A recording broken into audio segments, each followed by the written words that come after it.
Assalamualaikum warahmatullahi wabarakatuh. Bismillah, walhamdulillah, wassalatu wassalamu ala rasulillah Sayyidina Muhammadin Yamdillah wa ala alihi wa sahbihi wa wala wa ba'du. Mari kita lanjutkan kajian tafsir Maudhu'i Bitirayah. Insyaallah hari ini akan menjelaskan surat Fussilat ayat 33. Ayat ini menjelaskan tentang muazzin, orang yang menyeru kepada jalan Allah. Kalau diformalkan, karena Maudhu'i Bitirayah, suara azan itu adalah keberkahan. Kebalikannya, kalau gonggongan anjing adalah kesialan. Kenapa? Karena kita harus membahas hal ini berkaitan dengan realitas yang ramai di medsos. Ada orang yang mengatakan bahwa suara azan itu seperti gonggongan anjing. Ini mungkin pendapat itu apakah benar atau tidak, ya tergantung nanti ahlinya yang bisa menilai. Saya tidak akan bisa membahas tentang itu, meskipun dikasihkan ada pelanggaran tentang pasal 8 ayat 2 Junto pasal 45 ayat 2 Undang-Undang nomor 19 tahun 16. Itu tentang apa? Tentang perubahan Undang-Undang nomor 11 tahun 2008. Tentang apa isinya? Tentang ITE, informasi transaksi dan elektronik. Dan apa dipandang orang yang mengatakan bahwa suara adzan itu sama dengan gong anjing, itu diindikasikan ada diduga melanggar pasal 156A, yaitu HKP tentang penistaan agama. Saya bukan ranahnya menjelaskan itu, tapi ranah saya menjelaskan tentang bagaimana itu yang disebut muazzin, orang tukang azan, dan bagaimana itu gonggongan anjing. Maka di surat Fussilat ini menjelaskan kemuliaannya orang muazzin, sehingga dia memiliki kedudukan tertinggi. Karena Maudhu'i Bitirayah minimal ada 3, berarti kita juga harus membahas tentang anjing yang disebut Al-Quran. Itu nanti di dalam surah Al-Qur'an 176. Ya, pamaharu kamatul kalb, perumpamaan orang yang tadi menjual agama seperti bahan bermuluk, itu hidupnya seperti anjing. Pamaharu kamatul kalb intah minal has atau yasas, anjing itu ditarik ya mengulur lidahnya dan gonggong, didorong untuk jalan juga tetap mengulur lidahnya dan menggonggong. Namanya anjing yang begitu.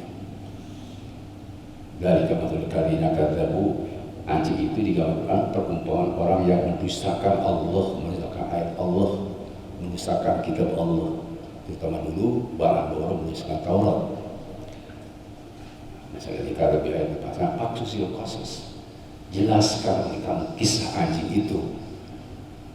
La'allakum tatafakkarun, agar manusia, umat Islam khususnya, bisa berpikir tentang masalah anjing yang suka menggonggong itu. Nah, kemudian juga kita harus melihat kenapa surat Fussilat ayat menjelaskan tentang adzan. Ini tentu harus dilihat dari berbagai tafsir. Dikaitkan dengan surat Al-Anfal 2-4 juga sama, ya. Surat Fussilat ayat 33 ini isinya yaitu menjelaskan orang terhormat. Kalau di surat Al-Anfal menjelaskan mukmin haqqo, orang iman tulen. Kalau di surat Al-Fussilat ayat 4 ayat 33 menjelaskan ahsanu qaulan, omongan yang paling baik, ucapan yang paling baik. Sedangkan anjing itu kan dijelaskan di hadis, gonggongannya itu seperti himar. Kalau kita mendengar gonggongan anjing sama dengan cekikan himar, maka a'udzu billah, harus berlindung kepada Allah. Fa innahuma tarawna, anjing atau himar kalau menggonggong itu melihat sesuatu yang kamu tidak tahu. Ada apa? Ternyata anjing itu kalau menggonggong ada setan. Saya kira ini harus jelaskan tuntas bagi kita. Ya, kita tidak bisa memahami dengan benar kalau tidak dijelaskan tafsirnya. Ya. Saya akan baca sedikit tafsirnya tentang surat Fussilat ayat 33. Misalnya begini Pak, di dalam setiap Jalalain tafsir Mimanda ilallah itu ternyata sifatnya umum, siapa saja orang yang mengajak kepada tauhid. Ini tafsir Nasafi juga sama, tafsir Ibnu Katsir juga sama, yang berbagai tafsir bahwa hadhi amatun fi kulli madail khair. Ayat ini umum bagi siapa saja orang yang mengajak kepada kebaikan, sehingga dia akan mendapat petunjuk oleh Allah. Juga yang disebut dalam tafsir Ibnu Katsir, yang paling utama manusia mengajak kepada tauhid adalah Rasulullah Shallallahu Alaihi Wasallam. Tetapi di dalam tafsir lain dijelaskan, misalnya tafsir Sawi yang menjelaskan wal murad biha al-muadzin as-salih. Yang dimaksud ayat ini adalah orang yang adzan yang soleh. Ya, kalau adzan tidak soleh tidak masuk. Adzannya orang yang soleh. Ya, ini menurut para ulama tafsir. Sehingga di dalam hadis yang sahih, secara al-adin al-nasi anakon yaumul qiyamah, orang yang mengabdi itu nanti di hari kiamat itu orang yang paling tentara Pak, paling dikenal, paling tinggi. Kalau Bapak ingin ganteng kasih tinggi ya jadi tukang adzan itu. Itu salah satu yang disebut oleh hadis Rasul. Ya. Bahkan saya lihat di dalam hadis Sunan Abi Dawud dikatakan al-imam dominun wal muqtamin wal mu'adzin muqtamin fa sallallahu a'imma wa babil mu'minin. Orang muazzin itu ternyata orang yang amanah, dapat kepercayaan dari Allah. Sedangkan imam itu dominun juga yang memikul tanggung jawab sah tidaknya si imamnya. Jadi kalau dilihat imam itu berat pekerjaannya tapi kecil pahalanya. Sedangkan muadzin ringan perbuatannya, besar pahalanya. Bagaimana pada Allah? Apa sebenarnya kami sampai mendapat ampunan dosa. Kalau mendapat ampunan dosa itu jadi masuk surga. Sehingga kalau ditunjuk ke jalan ke surga, ini imam nih itu tadi, tapi mudah-mudahan tidak sampai yang nyemplung dulu, liwat saja gitu. Kasurga ini dalam hadis seperti itu. Ya, pahala orang azan itu di dalam ada dua hadis. Ya, saya lihat tidak tangkil kalau kalangan Syahnawi Tanah Banten, Peter Jawab hadis yang di pintu babil hadis, luar hadis itu mutiara hadis. Dia menjelaskan dua hadis Pak, tentang adzan. Pertama, man adzan di sholat saat nasinin mutasibat kata Allah baru akan benar. Ini yang Ibnu Muti dan Ibnu Majah dan Sami Ibnu Abbas. Barang siapa yang adzan untuk sholat selama 7 tahun itu dicatat oleh Allah bebas dari api neraka 7 tahun. Itu saya adzan itu dijamin bebas dari neraka. Sedangkan ada hadis lain, maka ada sesenang di sana, man adzana santai yang asal sana, barang siapa adzan 12 tahun wajib atau jannah, itu jaminannya masuk surga. Jadi kalau lihat pahalanya, kenapa 7 tahun sama 12 tahun? So, untuk Al-Quran manja bil hasanati falahu aslam saya, kata Syekh Nawawi. Orang yang mengerjakan satu kebaikan baru 10. Usia umat Nabi Muhammad SAW bayar siti wasabin antara 60-70. Jadi kalau ada dari 7 tahun kali 10 berarti sama dengan 70 tahun di adanya. Kenapa 120? Paling banyak umat Nabi Muhammad 220. Makanya para siapa orang yang ada 12 tahun kali 10 berarti 120. Itulah ulama besar Syekh Nawawi yang punya karangan 248 kitab lebih. Yang saya punya yang kita lagi tafsirnya Tafsir Munir Habib. Itu Syekh Nawawi Tanah Banten. Yang saya bapak tahu bahwa Pak Didin itu S2-nya ngambil jadi tafsir itu, dan pernah saya dulu tahu tentang kitab itu, sehingga karena saya harus cari data bantu teman dulu kemana-mana, sehingga saya tahu tentang tafsir Munir karangan Syekh Nawawi itu, dan saya punya di rumah. Ya. Oke, berikutnya Pak, ini ada hadis juga ya. Lau ya'lamun nasu ma fil ida wa safil awal thumma lam yajidu illa ayastahimu ayasalih lastahamu. Seandainya masyarakat BCP tahu tentang pahala sop pertama dan adzan, kecuali mendapat sop pertama adzan harus diundi, pasti diundi dulu. Berebut untuk sop pertama, berebut untuk adzan, cuma tidak tahu pahalanya. Ya itu tadi saya bilang, hidupnya mulia menurut para ulama tafsir. Sebab orang yang mimanda itu kan dari harus ada al-adhin mandana ilallah. Kemudian berikutnya, lau ya'lamun nas ma fi tahzir lastaham ilaih. Wa ya'lamu ma fil itsbah wa ma fil itsbah was-subhi la taquma habwan la taquma wal habwan. Seandainya masyarakat umat Islam tahu tentang trik waktu panas di siang hari, harus menuju masjid, tahu pahalanya itu siang hari, apakah zuhur atau asar karena panas, ingin mengejar waktu sholat di siang hari. Kalau ya'lamu ma fil itsbah, seandainya orang tahu pahala di waktu malam yang sangat dingin dan dia harus pergi dari rumah ke masjid, wasubi atau tahu para sholat subuh, la ta'uhuma wal habwan, pasti mereka datangnya di siang hari waktu panas atau subuh waktu dingin, meskipun sampai merangkak. Kalau tahu, cuma kita nggak tahu, sehingga nggak sampai berangkat. Saya kenapa berangkat semuanya? Karena ini harus namanya sinyal mengenali tentang pahala orang yang asli. Hadirin Allah, karena itu apa yang harus kita pahami tentang ini? Ya, misalnya saya akan baca hadis dari Ibnu Katsir. Ya, saya akan baca.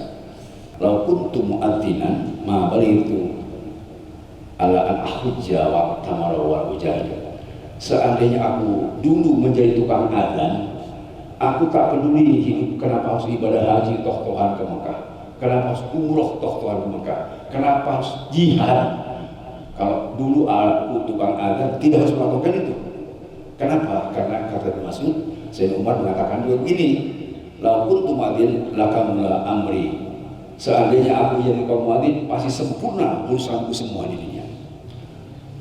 Aku tidak harus peduli capek-capek sholat tengah malam, lalu ini qiyamul, dan harus capek-capek puasa di siang hari. Kenapa?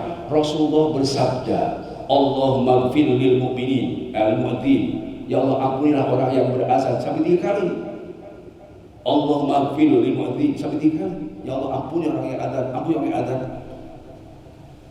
Kemudian kata Ibnu Mas'ud, "Qultu ya Rasulullah, taraktana wa natalu al-adzan bisuyuk." Bagaimana kau hanya mendoakan orang adzan? Kami kok ditinggalkan, padahal nahnu natalu al-mu'adzin atau al-adzan bisuyuk. Kami sampai berusaha dengan terik panas menjaga orang-orang adzan, memegang senjata. Kami adalah berusaha dengan sabar menunggu orang-orang. Kenapa kami tidak terbawa? Kau perintahkan kami untuk menjaga yang adzan. Kok yang didoakan hanya orang yang adzan? Kami bawa senjata, bawa pedang, tidak didoakan. Rasulullah bersabda, "Kalla ya Umar, bukan begitu maksudnya. Saya di ala nasi zamanun yatrukuna adzan ala waqaihim wa tilkal humun haramallahu ala nar humul muadzin." Bukan begitu, Mar. Ini maksudnya nanti di akhir zaman itu akan ada satu waktu, satu zaman yang rukunan adzan, umat Islam meninggalkan azan. Tidak ada azan lagi. Allah tuh apain? Karena mereka dalam hidup lemah, tertekan oleh sistem, atau ada yang menghalang-halangi sehingga tidak bisa azan di masjid, atau mungkin azannya ada aturan tidak boleh azan. Rasul sudah sampaikan nanti di zaman muslim tidak bisa azan. Watikal rumun halaman. Kalau tuh ada sampai dia misalnya dibunuh sama orang, makanya kamu jaga supaya tidak dibunuh orang. Itu maksudnya kamu menjaga bab sujud. Ya kalau yang ada diampuni, kamu dapat juga ampunan. Itu orang-orang ada tilkal hukumin haramallahu an-naril humrah. Yang dimaksud haramnya daging manusia masuk neraka itu dagingnya orang yang azan, termasuk yang menjaganya. Biarlah pada itu.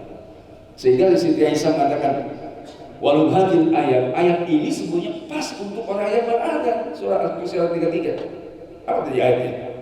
Wa man ahsanu qaulan mimman da'a ila Allah wa 'amila sholihan wa qala innani minal muslimin. Tidak ada ucapan yang paling baik kecuali orang yang azan, karena dia sudah mengajak orang kepada perbuatan yang jadi iqamatuddin, ngajak sholat, tiang agama, diajak satu wajib sampai masjid.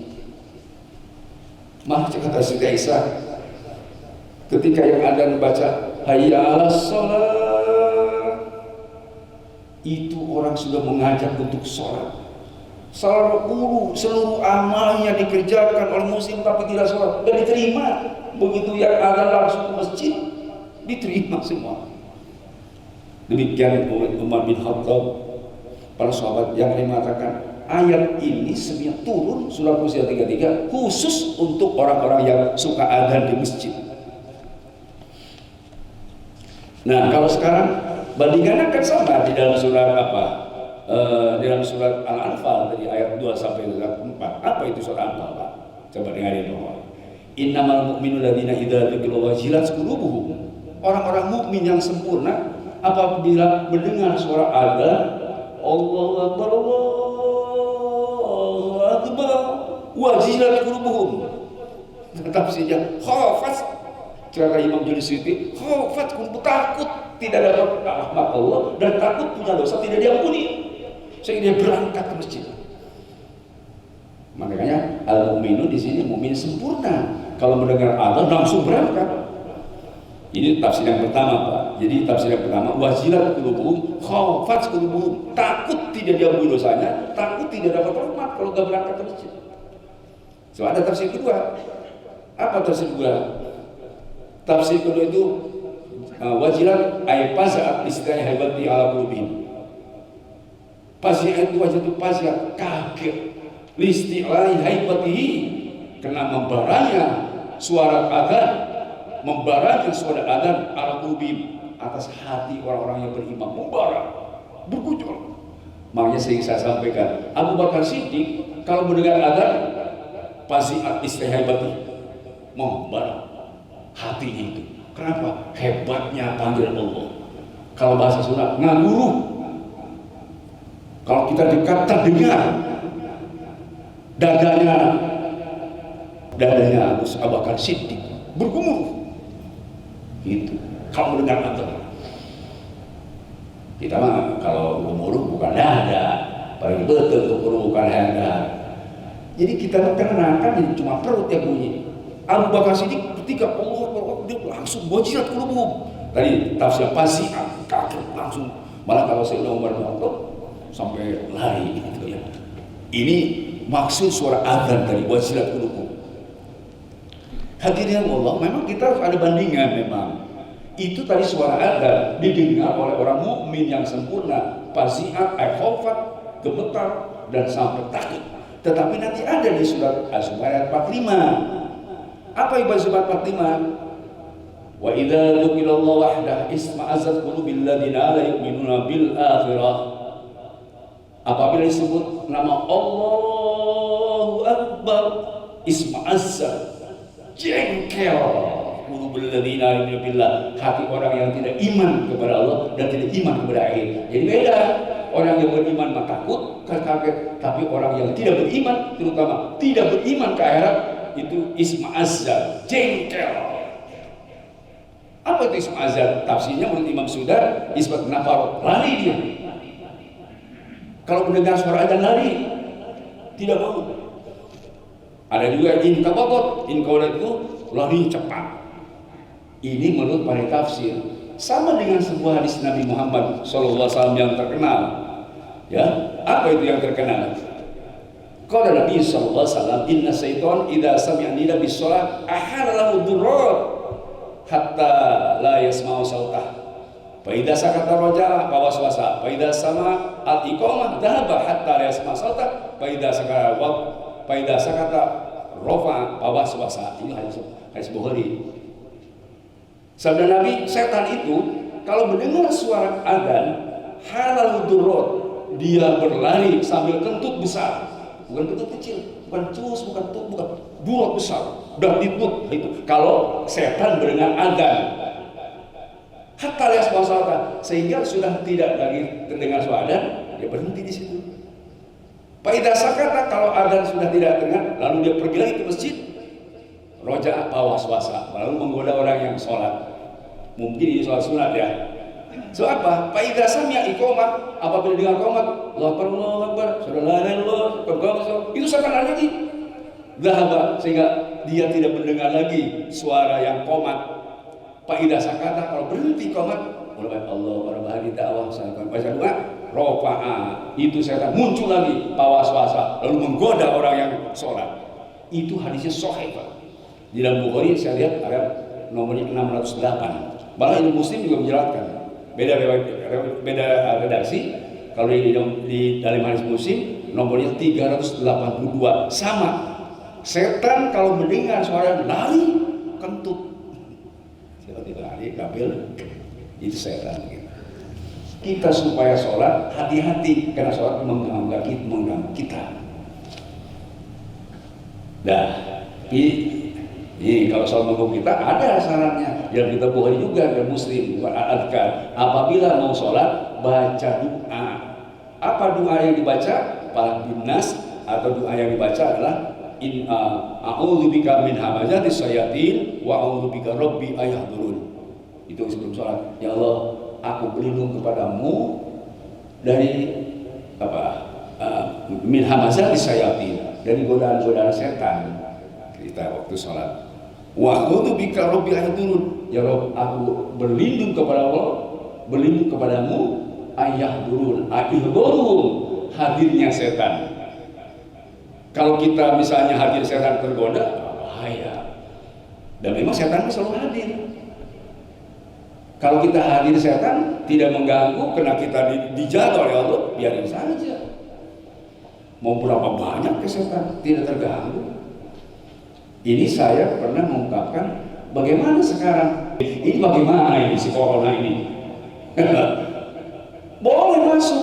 Dan memang diindikasi katanya kalau masjid itu harus jarak supaya jauh karena banyak corona itu. Gak apa-apa, asal jangan mengganggu saja. Setan juga banyak masuk. Menurut saya begitu. Kalau baca doa mau berburu-buru ibu, baca doa, Robbi a'udzubika min hamazati, ya Allah, aku berlindung dari setan yang masuk. Wa a'udzubika rabbi ayahdurun, dan aku berlindung dari koromikron yang suka masuk ke masjid. Begitu, insya Allah aman. Terkudu sieun corona. Pakai masker ya pakai, tapi tetap doa itu. Minta ke Allah. Masker masyarakat tenang.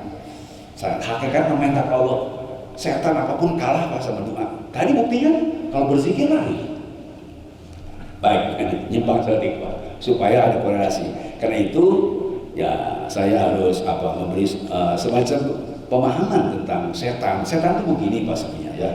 Setan itu awalnya Pak menggoda kita dari sejak kita hubungan suami istri. Kalau orang hubungan suami istri tidak baca doa, setan datang.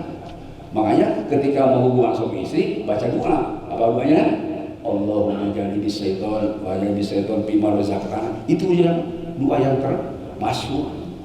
Supaya apa?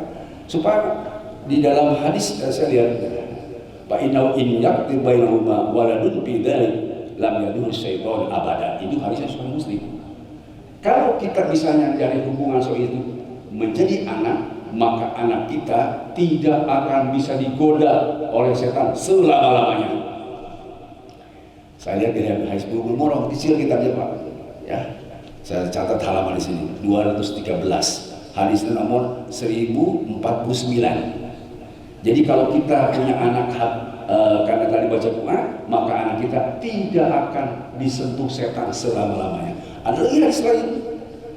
Hadis lain itu namanya apa? Hadis manfaat qomat yang azandri. Kalau tidak baca waktu hubungan suami istri, ketika lahir anak kita adanin telinga sebelah kanan, komatin telinga sebelah kiri. Itu ada hadisnya. Man walada lahu mauludun fa'adzana fi udhunihibna. Barang seorang punya anak lahir lalu diadanin di sebelah kanan, wa iqamatil wa qama fi al-isra dan qomat sebelah kiri, lam yadurhu ummusibyan. Tidak akan digoda oleh setan. Hadis yang lain itu Pak. Nah, karena itu kita harus baca doa Pak. Ya. Sekarang kalau orang tidak baca doa lalu setan masuk, ini yang bahaya. Sebab tadi setan menggoda, ya makhluk yang kena setan menggoda juga. Makanya baca doa Pak. Kalau tidak, kita suka diundang Pak kepada yang syukuran ya. Syukuran misalnya syukuran itu hamil 4 bulan atau sudah lahir, pakai digendong, pakai marhaban. Itu ada doanya Pak. Bapak kalau bisa, Allahumma inni u'idzuha bika wa dzurriyyataha minasy syaithanir rajim. Baca.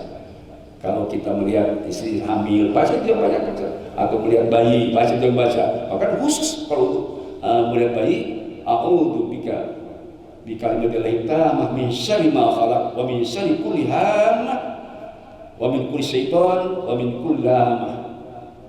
Ya Allah, aku berlindung kepada Engkau dengan kalimah Engkau. Bismillahirrahmanirrahim. A'udzubillahi minasyaitonir rajim. Dari setiap makhluk yang jelek. Wa min kulli syaitan, dari setiap makhluk. Wa hammatin, dan dari penyakit yang beracun atau apa? Ya penyakit yang beracun itu ya bisa berbagai jenis penyakit sangat beracun, bisa termasuk demam berdarah.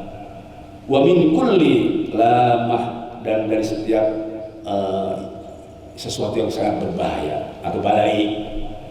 Makanya adzan itu tidak hanya untuk anak kecil ketika lahir, tidak hanya untuk sholat, di dalam sholat adzan, termasuk bala. Kalau ada balai, angin topan adzan. Allah berangin besar, bisa berhenti baca ija wali. Kalau misalnya kita punya istri terpukul marah, mana ada duit itu ngamuk, pamajikan duit, adzan, Allahu Akbar, sembuh sahabat. Pas datang mertua ngamuk, bohong, anak aing setik warabang, anak aing dinuji kurus, kenapa jadi kurus, bulak cacingan, ngamuk tuh mertua, ada, Allahu Akbar, munafik. Jadi adzan itu tidak hanya untuk sholat, itu sholat.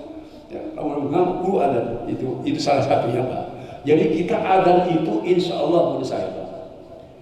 Umat muslim sudah tahu, siapapun yang melarang adzan, jangan pun seorang, seluruh manusia melarang adzan, saya kira tidak akan berhenti adzan. Sebab ada peribahasa kan, alat biasanya angin menggonggong, kafilah tetap berlalu. Ya, salah Pak. Apa maksudnya? Biasa aja angin menggonggong, ya adzan terus saja. Jadi tidak boleh berhenti. Sebab adzan itu, saya lihat di dalam sebuah tafsir, al-umur syariah al-fadilah masalah perkara saya yang utama, yang manfaat, dan bahkan bisa menolak sebuah setan yang tidak terlihat dan yang melihat. Insya Allah Pak. Jadi kita jangan khawatir lah ya. Saya mau gitu. Ya masing-masing saja. Kalau kita azan ya ada. Bahkan mungkin karena sebab ada emosi yang sangat tinggi, ada basirah, ada sebuah ego kebenaran yang dimiliki. Mungkin biasanya Pak, dalam bapak ya maaf ya, bogoh kepada seorang perempuan cantik, tenang. Ada yang melarang, saya kira nggak berhenti, malah tambah semangat.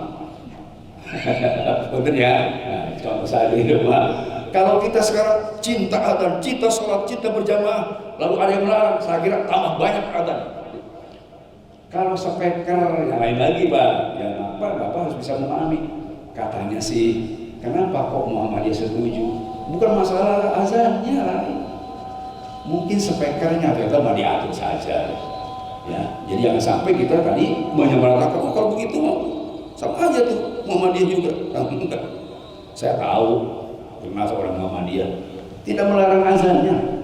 Speaker ya cuma diukur saja mungkin. Lalu ada paham, oh sekarang yang suka azan dan yang suka pakai speaker, pakai suara, assalamualaikum kan sholawat itu kata orang NU. Lalu sekarang dilarang oleh NU. Enggak juga, kata siapa? Bohong, fitnah. Masa orang NU bentrok sama orang NU atau sesama bis kota jangan saling dahului kan begitu. Ini maka adanya kadang udah dibaik batu, enggak saya yakin. Dan kalau memang betul NU kan bagi tiga sekarang Pak, saya kasih tahu. Ada NU PBNU, NU struktural. Ada NU Hitoh, NU lulus. Ada Hitoh ulama Nahdliyin. Jadi ada NU, ada UN sekarang tuh. Bapak tuh tahu. Ada NU Nahdlatul Ulama, ada UN Ulama Nahdliyin, tapi pakai Hitoh ulama Nahdliyin. Apa maksudnya NU? Kebagi ulama dulu. Sekarang ulama Nahdliyin adalah ulama-ulama yang ikut di NU, cuman ada yang nggak setuju beberapa hal di NU, maka dia membuat lagi lain tandingan pas lagi Khairat. Yuk kita perjuangkan nasib umat Islam Indonesia dengan hadirnya dulu bangkitnya para ulama gitu. Sekarang ada diindikasikan ulama ada yang menyimpang atau apa tadi surat Al-A'raf ayat 175 177 kan ayatnya kan waswalain nabadzina ataina, ceritakan oleh Muhammad kepada orang-orang yang telah ada orang yang ataina ayat ini telah kami berikan, tapi pansalomina lalu dicabut itu imannya, ilmunya, bahkan yang bawah ada ikut ke bawah nafsunya, ikut pada jabatannya yang duit, wakai melugawin akhirnya dia sesat. Itu namanya bahan baulo. Jadi kalau tidak ada ulama sesat, bohong Al-Quran. Surah Al-A'raf. Jadi harus ada ulama sesat supaya benar. Dulu juga ada yang nama bahan baulo, menyimpang dari kitab Taurat. Dari sekarang kalau ada ulama menyimpang dari Quran, ya memang ada yang begitu. Saya ingat tadi, kalau tujuannya hidup hanya untuk mengejar dunia, mengejar jabatan, uang, pasti hidupnya seperti anjing. Itu mah Quran. Jadi anjing itu tadi membawa kesialan, dan saya lihat dalam tafsirnya Pak, al-qalb itu apa tafsirnya? Ahsal hayawanat bisautan. Suara yang paling jijik, suara yang paling tidak enak, sama dengan hamil. Di surah Hamid di Quran kan surat apa? Surat Luqman ayat 19. Waghdud min sautik. Coba suara kamu sederhanakan, jangan suka terlalu keras. Inna ankal aswat la sautul hamid. Suara yang paling dibenci oleh makhluk awal dunia itu suara keledai. Jadi kalau keledai suaranya paling dibenci, kalau anjing ahsal hawanat, makhluk atau hewan yang paling menjijikkan. Sehingga najis juga ada najis mukhaffafah dengan anak kecil, laki-laki belum 2 tahun, tempel saja uangnya. Ada najis mutawasitoh, ya orang dewasa, kolot ini aki-aki, BAB kecil, nah, cuci yang bersih. Ada najis mukolato, itu anjing. Jadi anjing itu memang najis mukolato. Nah sekarang kalau begitu muncul orang membuat reaksi, karena memang orang yang adzan disamakan dengan anjing, ya wajar marah, manusiawi kok. Kenapa harus disikapi dengan hal yang wajar? Ya, wajar. Kenapa? Karena tadi surat Fussilat ayat 33, waman ahsanu minallahi, waman ahsanallahi, waman ahsanu qaulan mimman da'a Allah. Siapa lagi orang yang kalau kamu percaya yang paling baik dan paling utama adalah orang yang memanggil ibadah Allah, itu muadzin. Inna asal anwar dasarul hamid. Suara yang paling menjijikan adalah suaranya keledai. Dan makhluk yang asal hayawanat menurut tafsir adalah anjing, seperti dalam surah Al-A'raf. Mudah-mudahan bisa paham ya, semua. Kita menyikapinya dengan ilmu kita lah. Saya bukan bidang yang lain. Saya hanya menjelaskan mana pilih kira-kira Bapak-bapak ya. Kalau baik tidaknya tergantung pakai kacamata, Pak. Kacamata itu bisa membentuk warna beda. Ini putih, tapi kacamata hijau jadi hijau. Kalau maca kuning jadi kuning, padahal putih. Ya itu kacamatanya tergantung. Oh ini sudah benar, sesuai dengan aturan memang. Ya itu tergantung kacamatanya. Kacamata apa yang dipakai? Sampai Imam Bukhari ketika meneliti hadis ada orang yang berdusta tidak dipakai hadisnya. Gara-gara apa? Gara-gara ada seorang nama yang menyebut hadis lalu dia meneliti ini orang benar tidak. Hadisnya sering dipakai kalau benar, kalau tidak benar ditinggalkan. Begitu datang Imam Bukhari ke tempat yang mau hadis sedang memberi makanan kambing dengan rumput yang kering tapi pakai kacamata hijau. Jadi si kambing itu semangat gitu, ada rambut yang kering, padahal kering itu sudah kuning tapi kena pakai bandar hijau. Ditinggal aku lagi, saya tidak mau pakai hadis kamu sudah berbohong sama anak kambing. Walidene tidak akan saya dengar kamu. Hadisnya saya coret. Itu keras mengoyak itu Imam Bukhari. Apalagi nggak bohongnya kak, jelema rakyat di desa dibohongan. Aku itu bohong. Kambing saya dibohong itu dipakai hadisnya. Jadi gitu ya. Mudah-mudahan paham lah. Kita minta kepada Allah, mudah-mudahan diterima iman-iman Islam kita, dimaafkan kesalahan kita, selalu ditunjukkan yang lurus. Persoalan-persoalan kita selesaikan oleh kita saja. Kita saja, kita terus saja. Cek kita benar, cek kiai benar, itu aja dulu dipakai, jangan ikut yang lain deh. Ingat tadi kafilah apa? Anjing ngomong kafilah berlalu, udah biarlah kita terus saja sholat di masjid biasa. Adan ya. Ada macam ada batu yang disampaikan kali 50 betul. Sampai diatur saja. Mudah-mudahan manfaat. Terima kasih. Subhanakallah wa bihamdik asyhadu an la ilaha illa anta astaghfiruka wa atubu ilaik. Sallallahu alaihi wa sallam Muhammadin walhamdulillahirabbil alamin. Assalamualaikum warahmatullahi wabarakatuh.